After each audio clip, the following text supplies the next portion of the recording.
Radical cordobés. Vamos a seguir pensando el país con esta convención que está tallando en la interna de Cambiemos con Gabriel Palumbo, sociólogo, analista político y además muy en contacto con el mundo del radicalismo. Muchísimas gracias, Gabriel, por estar aquí. Por favor, ¿cómo estás? ¿Cómo es esto de el radicalismo se enorgullece de esta lógica hiperdemocrática que tienen para la toma de decisiones con estos más de 300 convencionales que se reúnen para definir la suerte y el destino del radicalismo y también de Cambiemos? Pero está todo decidido, ya se sabe que va a haber un documento que sigue en Cambiemos. ¿Cómo es?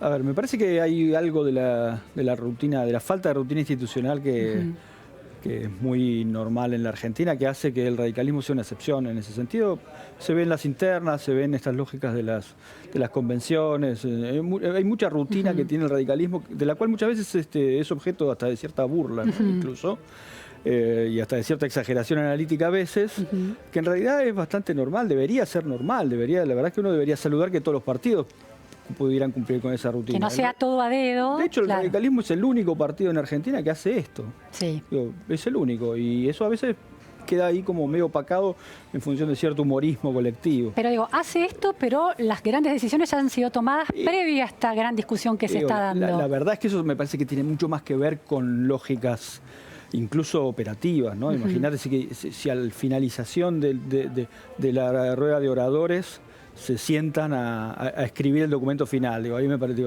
tendríamos que esperar una semana. Pero puede haber cambios sustanciales a la posición que se conoce hoy y que analizaba Negri. Sustanciales no, no me parece. Sustanciales no, y además porque por lo que sé ha sido fruto de una lógica muy importante de discusiones, por lo tanto no creo que haya alguna cuestión sustantiva. Podrá haber alguna cuestión más bien de forma, que alguna palabrita ahí actúe como exorcismo y que alguno se quede más tranquilo que lo que estaba ayer, pero no creo que mucho más. Lo que queda, yo se lo planteaba a Negri recién, lo que queda todavía sin definir es si el candidato de Cambiemos que va a sostener el radicalismo es el presidente Mauricio Macri. Esta convención no se va a definir en torno a candidaturas, de manera que esta mesa de acción política, liderada por Cornejo, que fue quien más cuestionó esa candidatura, va a estar llevando adelante el diálogo. ¿Qué puede pasar en relación a esto? A mí no me parece que pueda pasar demasiado en términos reales. ¿A qué voy? Si hay alguna duda alrededor de la candidatura por la reelección del presidente Macri, no las ha puesto el radicalismo. O sea, si hay alguna duda es porque el espacio efectivamente las puso allí donde estaban, ¿no? Digo, el espacio Cambiemos. Cuando hablo del espacio me refiero a Cambiemos. Con el macrismo incluido. Claro, a mí me parece que hay que pensar, digo, es necesario que todos hagamos un pequeño esfuerzo que Cambiemos muchas veces no hace, de pensar a Cambiemos como una entidad política única y particular. Digo, de hecho lo es. Por lo tanto me parece que hay que hacer el esfuerzo de nuestra parte, incluso para que eso sea así, independientemente incluso de los propios actores, que a veces no lo hacen lo suficiente, ¿no? Un poco como lo que marcabas vos recién en el discurso de Negri, ¿no? La idea de la extranjería en el juego del discurso. Claro, digamos. Sí, que las decisiones parece que la tomó otro y no el Cambiemos. Me parece que ahí hay una cuestión común. Cambiemos es un espacio político unificado, con muchísimas dificultades, pero unificado, y en ese sentido me parece que todos pusieron un poquito la sombra de la duda de la candidatura de inclusive Macri. las huestes del macrismo de alguna manera. Digo, evidentemente eso ahí estuvo incluso mucho más colocado en el centro por los espacios que tienen más poder de decisión en ese sentido. Hay algunas cosas que hay que entender. Me parece que hay algunas cosas que hay que entender. El radicalismo es una fuerza importantísima, tiene mucha potencia nacional, tiene un vigor histórico y un montón de cosas. Pero está claro que no es el decisor más importante de Cambiemos. Y me parece que entonces, frente a las grandes decisiones, como es la continuidad de un presidente, ahí hay algunas corresponsabilidades que son obvias. Gabriel, decías que el radicalismo tiene un peso territorial. Sin embargo, las elecciones en las distintas provincias no le han sido muy optimistas, no le muestran un futuro y un presente optimista al radicalismo. En algunas provincias no le ha ido tan mal, me parece, ¿no? No, estoy pensando, qué sé yo, por lo menos en lo que tiene que ver con la lógica interna, ¿no? Digo, aparte, las elecciones han sido raras, ¿no? Me parece que la idea de que las elecciones que se van dando a nivel local uno después las pueda extrapolar a nivel nacional no me parece que sea algo que se ajuste demasiado a la realidad política, por lo tanto ahí hay un punto. Bueno, pero ese como es lo que de alguna manera le aportaba a Cambiemos, y eso ha quedado un poquito en cuestión. Sí, yo creo que ahí el punto central es Córdoba, ¿no? Me parece que ahí Córdoba... Pero eso porque fue un tiro en el pie, ¿no? O sea, ahí el radicalismo Gabriel, cometió te invito a ver nuestro móvil, que está Martín Lustó en el móvil, y ahora seguimos esta conversación. Lejos de lo que parecen. Vienen acumulados de hace mucho tiempo. Hace cuántos años que no le damos resolución a cosas que otros países le han dado resolución. Y la verdad que la pregunta es cómo se construye una coalición lo suficientemente grande como para abordar esos problemas de la manera correcta y darle solución a lo que la gente espera. Estas discusiones son menos atractivas para la gente, pero un partido que se precia de tal las tiene que dar internamente. Y después, a partir de ahí, es cómo se construye hacia afuera. Entonces estamos en esta etapa de discusión interna. ¿Sería el compañero de fórmula de Macri? ¿Te dirías como precandidato a presidente? No, primero tenemos que tener una decisión acá. Me parece que las preguntas no deberían ser personales. Otra vez, yo soy parte de un colectivo, ¿sí? A mí lo que me interesa, ya lo he dicho muchas veces, es armar algo más grande para dar respuesta. Si hay algo más grande, yo voy a estar donde esa coalición más grande me lo requiera. Si no hay algo más grande, yo no voy a ser parte. ¿Cuál es esa coalición que usted pertenece? Entonces no sos parte de Cambiemos. ¿Cuál es la coalición que usted pertenece? Nosotros, yo ni siquiera estoy en Cambiemos. Yo soy radical, pero ni siquiera estoy en Cambiemos. He competido en la ciudad donde nunca se han querido conformar Cambiemos porque no han querido primarias. ¿Pero formó parte del gobierno de Mauricio Macri? Fui embajador, sí, como hay otros embajadores que son de otros partidos políticos, sí. ¿A quién debería ampliarse entonces esta coalición? Yo creo que se deberían ampliar otros actores que tienen diagnósticos parecidos. Por ejemplo, el GEN, el socialismo, no sabemos, pero lo que nosotros estamos pugnando, esta es la posición que creo que va a estar contenida en la resolución final de la convención, en la que ha impulsado el gobernador Cornejo y el presidente del partido, es una coalición más amplia para poder abordar los problemas. La verdad es que cuando vos mirás las gobernaciones, por ejemplo en Mendoza o en Jujuy, son coaliciones más amplias. Y son coaliciones más amplias que han tenido mucho éxito en lidiar con aquellas cosas que tenían heredadas del pasado, entre otras una enorme cantidad de problemas financieros y económicos en el caso de Mendoza, y han sido exitosas. Entonces no entiendo, esta es la opinión de varios de nosotros, por qué no podemos... ¿El socialismo y el PRO? ¿Cómo? ¿El socialismo y el PRO? ¿Usted cree que pueden...? Yo veo el socialismo conviviendo por lo menos en una interna donde está el PJ. Entonces digo, ¿por qué no? Me parece que es un tema de valores. El Cambia Mendoza no incluye el PJ. ¿Por qué esta nueva coalición podría incluirlo? Ni siquiera digo qué tiene que incluir. Yo digo que nosotros tenemos que salir a conversar, porque la verdad es que lo que se ha demostrado hasta ahora es que los desafíos, como dije antes, son mucho más grandes, no han sido resueltos, sinceramente no han sido resueltos, y creo que para abordar las cosas que resuelven esos desafíos necesitas fortaleza en una coalición. Fortaleza en una coalición, ¿por qué adentro? Porque la verdad es que cuando vos tomás decisiones en el Estado, a alguien beneficias y a alguien perjudicás. Y tiene que haber suficiente equilibrio para conocer a quién se perjudica, a quién se beneficia, un diagnóstico correcto sobre eso, pero después compartir los costos de las decisiones que hay que tomar. Si no, en Argentina es muy fácil correrse de las decisiones esas. Martín, en el momento de salir a conversar, por ejemplo, nosotros que tenemos un bloque propio en la Cámara de Diputados, cuando no estamos en la coalición y estamos de acuerdo con algo, lo acompañamos. Y cuando algo no estamos de acuerdo, votamos que no. Hay cosas que se han votado la Cámara entera que sí, que a nosotros nos parecía que no conducían a ningún lugar, y hemos sostenido esa tensión y hemos sostenido esa postura. Y creemos que hay que llevarlos adentro de una coalición. ¿Por qué? Porque entonces se discute internamente, se encuentra la mejor solución y después estamos todos juntos en la solución. Si las soluciones se imponen de un lado, y no se han discutido previamente, y hay muchos que pensamos que no es el mejor diagnóstico, entonces es más difícil acompañarlas. Y eso requiere una profundización sobre el diagnóstico de la Argentina. En el momento de salir a conversar o de sumar adhesiones o partidos, ¿cuál es el límite? Mirá, el límite son aquellos que no tienen las mismas coincidencias en cuanto a las instituciones, comportamiento republicano dentro del marco democrático y además cierta visión del Estado.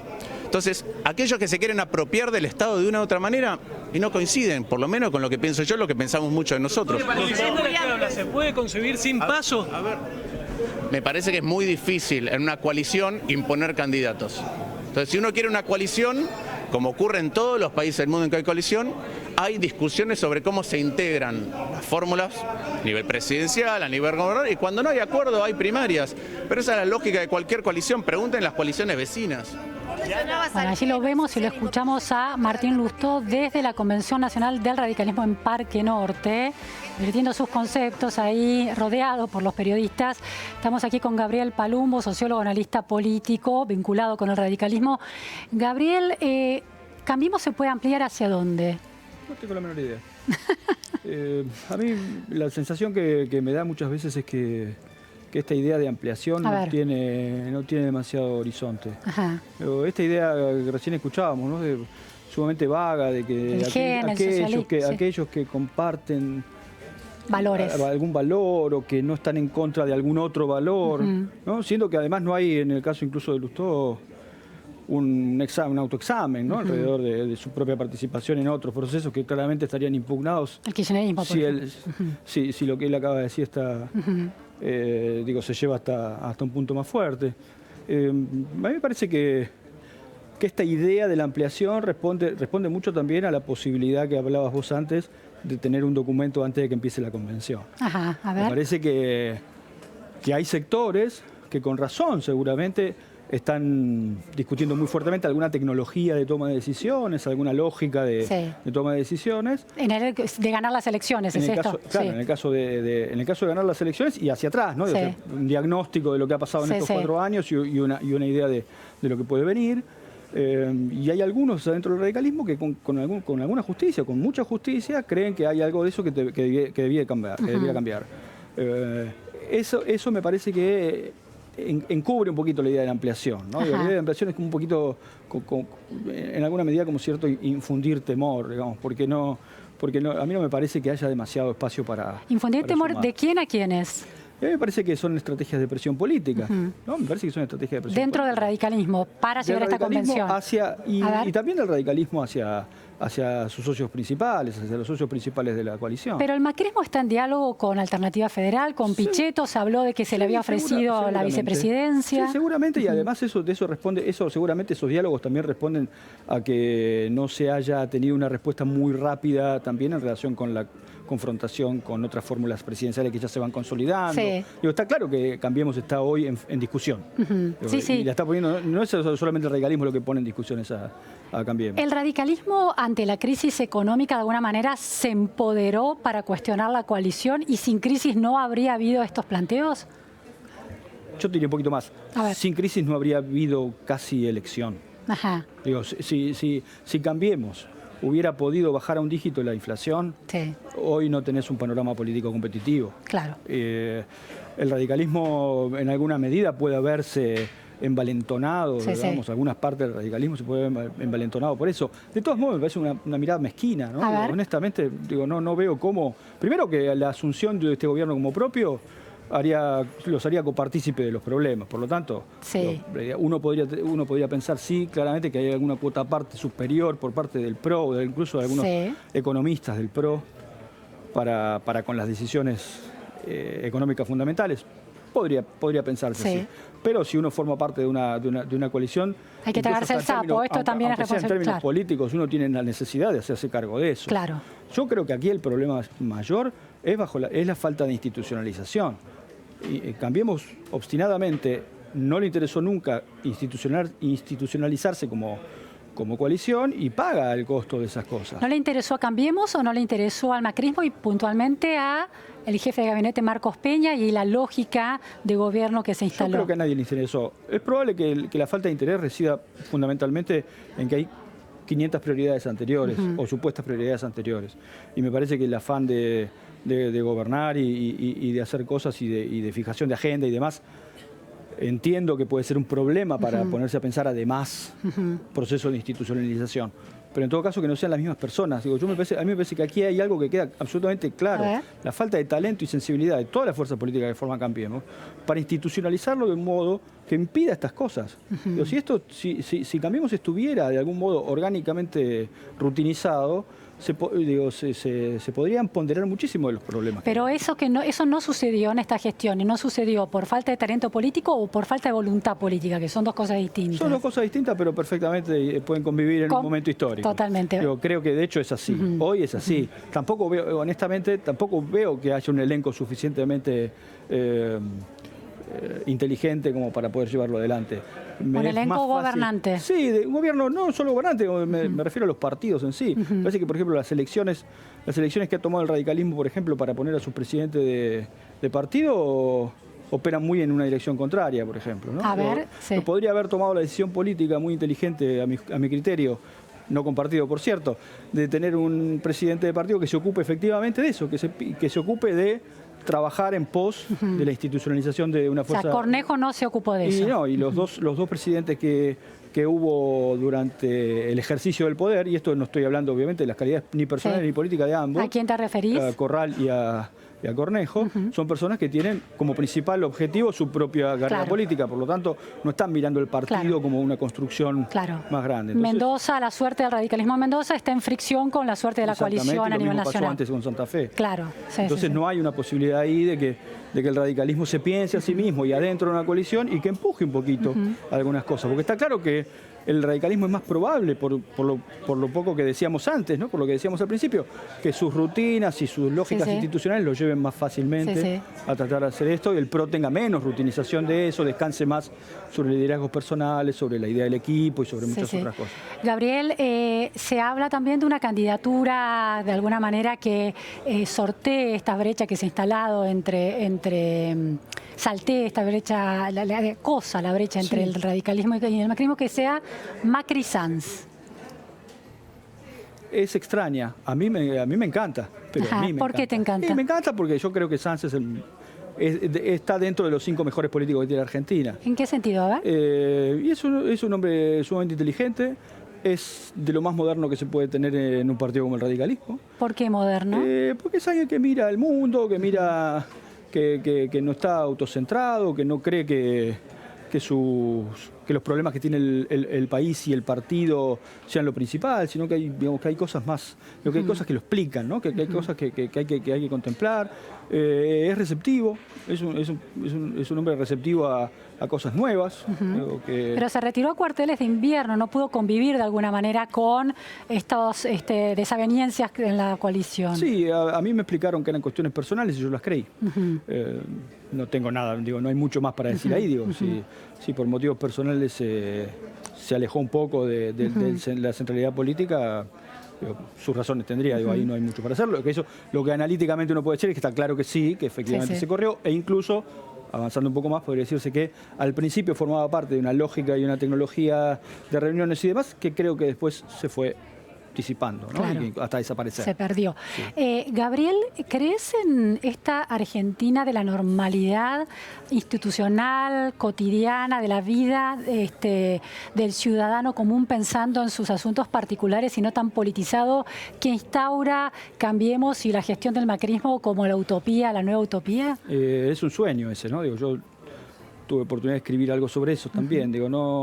Es un sueño, me parece, Pero es un sueño deseable Es un sueño claramente deseable. Si hay algo que Cambiemos venía a reparar, era esta intromisión absoluta que el populismo supone de la política en la vida privada de las personas. La verdad es que esta idea de que las sociedades necesitan hablar de política al 100% en todos los momentos, y en la mesa familiar y en la escuela y tal, es un verdadero infierno. El kirchnerismo y los kirchneristas insisten mucho con esta idea de lo personal, todo lo personal es político. Sí, es la antesala al horror, ¿no? O sea, no hay una frase que me dé más pavor que esa. Realmente es la antesala del fascismo, ¿no? ¿Por qué? A ver cómo conduce esa frase al fascismo. Porque la verdad es que si todo lo vamos a tener de política, no hay espacio, no hay distinción entre lo público y lo privado.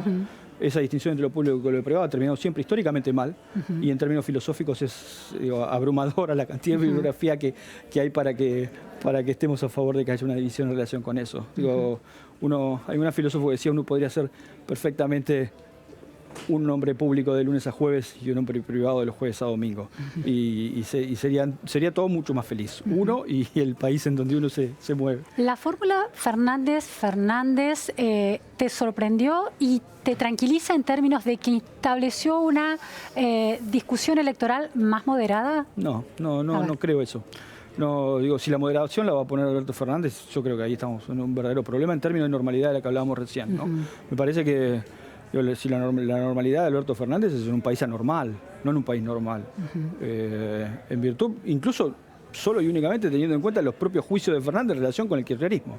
O sea, imaginemos un país normal y pensemos si efectivamente lo que pasa en relación con el hiato que hay entre las declaraciones de Alberto Fernández sobre el kirchnerismo y ser ahora el candidato a presidente de esa propia expresión política, tienen algún rasgo de normalidad posible. O sea, en ningún lugar del mundo normal, de esos que a nosotros nos gusta visitar, nos gusta ir y demás, esa cosa podría pasar, Sí, sí. aún en tiempos tan tontos como estos. Por lo tanto, ahí la idea de normalidad y de moderación prácticamente me parece que está anulada por la propia expresión del propio Fernández, que además, incluso más allá, más atrás del kirchnerismo, ha hecho cosas como cobijar a videlistas en sus listas electorales en la Ciudad de Buenos Aires. Por lo tanto, la idea de moderación me parece que tuvo mucho más adentro del sistema político y en los medios de comunicación que en la propia lógica analítica que uno pueda tener en relación con ese proceso. ¿Crees que se va a demostrar esa falta de moderación con el correr de los meses y eventualmente de ganar esa fórmula va a quedar muy claro que era una puesta en escena? Y ahí hay un problema. Yo en principio te diría sí, claramente sí, pero después hay un problema adicional, que es creer algo de eso.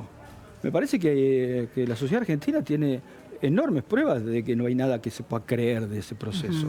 O sea, ¿por qué razón uno cree en la genuineidad de la fórmula de Fernández? ¿Cuáles son los elementos reales en términos de análisis políticos, históricos, de historia reciente, que uno puede poner para creer que algo de lo que se está pasando sea efectivamente cierto? Desde ese Algo lado... tan elemental como eso lo estoy diciendo. Desde ese lado de la polarización sostienen que por qué creer a un futuro prometedor, una Argentina ordenada y prometedora, con una gestión de gobierno que ha, en algunos índices claves, pobreza e inflación, empeorado el panorama.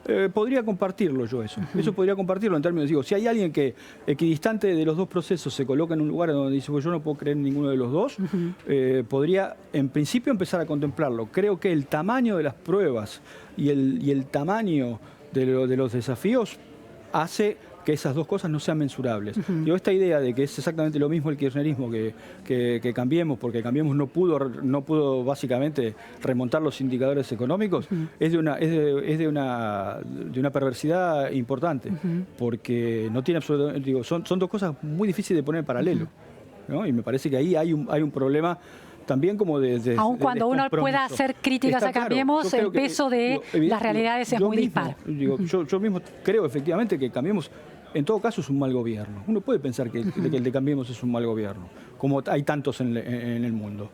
Eso sí. Ahora, de un mal gobierno a un ejercicio de impostura, hay un camino enorme. Muchísimas gracias, Germán Palumbo, por este análisis tan interesante. Gracias. Gracias. Vamos a escuchar las palabras de los distintos referentes radicales